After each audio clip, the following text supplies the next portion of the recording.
Noi stiamo guardando con preoccupazione questi numeri, è chiaro che se i numeri esploderanno le autorità competenti prenderanno delle decisioni, ma oggi l'impegno di tutti noi è non farli esplodere questi numeri. Io credo che con comportamenti consapevoli, quindi come ho detto prima, riprendendoci la vita, la formazione, il lavoro, anche la socialità, ma in un modo che ci protegga, noi questa impennata che i numeri hanno dobbiamo essere in grado di fermarla. Quindi io per oggi dico lavoriamo tutti insieme sulla prevenzione, ma non perché ci viene imposta, ma perché ci crediamo. Sa che cosa succederà a Natale? L'allarme di Crisanti è giusto?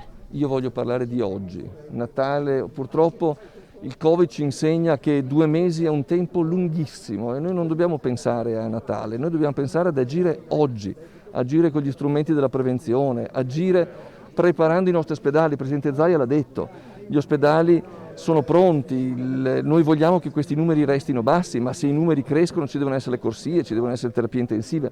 Questo è il lavoro da fare oggi. Non abbiamo la visibilità. Chi è che a luglio avrebbe detto che a ottobre ci saremmo trovati con quasi 9.000 positivi? E per lo stesso motivo io dico, oggi abbiamo 9.000 positivi, lavoriamo per riportarli a 2.000 in un tempo rapido e lo facciamo attraverso l'atteggiamento consapevole di tutti noi.